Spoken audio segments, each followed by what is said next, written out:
Uy, namuka ka man. Alis ka muna.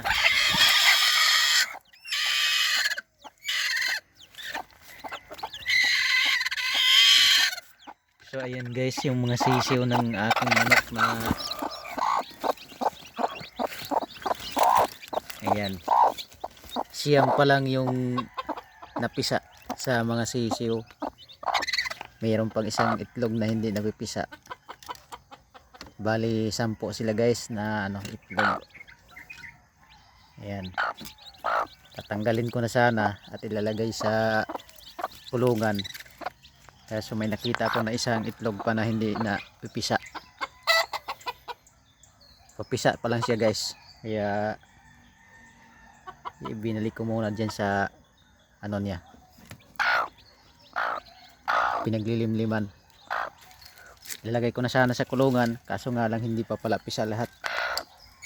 So pagka napisa sila guys ay dito ko ilalagay. Ayan.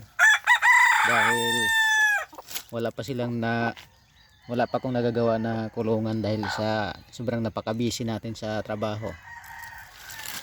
Kaya dyan muna sila ilalagay pag mapisa lahat.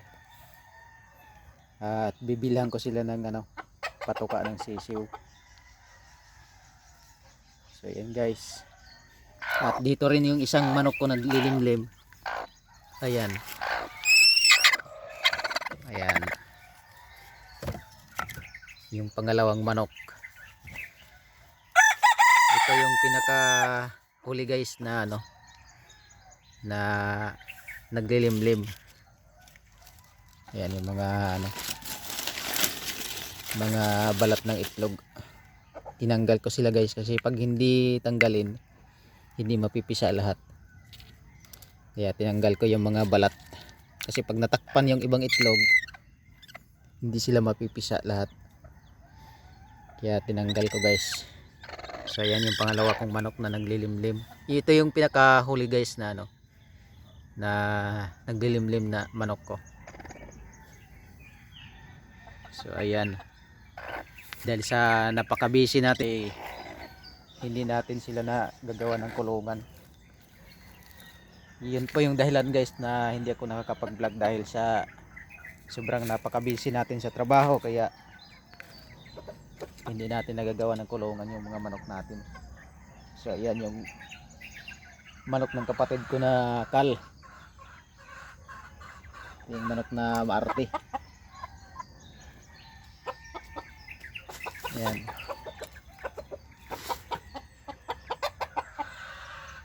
Kal. Ang karne po nito guys ay matigas. Kailangan mong ilaga ng 2 oras para lumambot. So ito yung yung aking barako. Yan yung aking barako, yung aking tandang na manok guys. Ayan.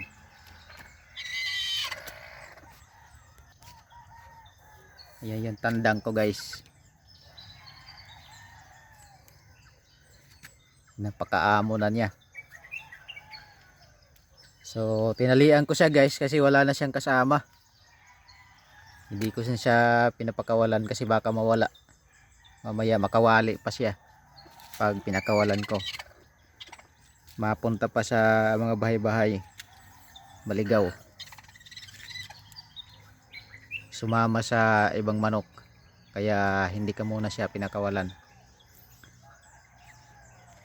Kaya busy tayo sa sobrang napaka-busy natin guys sa trabaho. Kaya hindi natin magawa-gawa yung kulungan natin na ginagawa. Yan. Ayan yung kulungan ko guys na ginagawa. Kaso nga lang hindi natin matapos-tapos dahil sa busy tayo ngayon sa trabaho. Kaya hindi natin nagagawa yung kulungan natin. At yan po ang dahilan na hindi tayo nakakapag-vlog dahil sa kabisihan. So ayan guys, hanggang dito na lang ang aking video. At maraming salamat sa inyong panonood. At patuloy ninyong i-subscribe ang aking YouTube channel. At please like sa aking mga video. At pakisama na rin mag-share mga guys.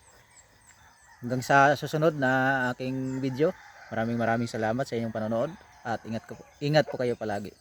Maraming salamat sa inyong lahat. At good morning sa inyo.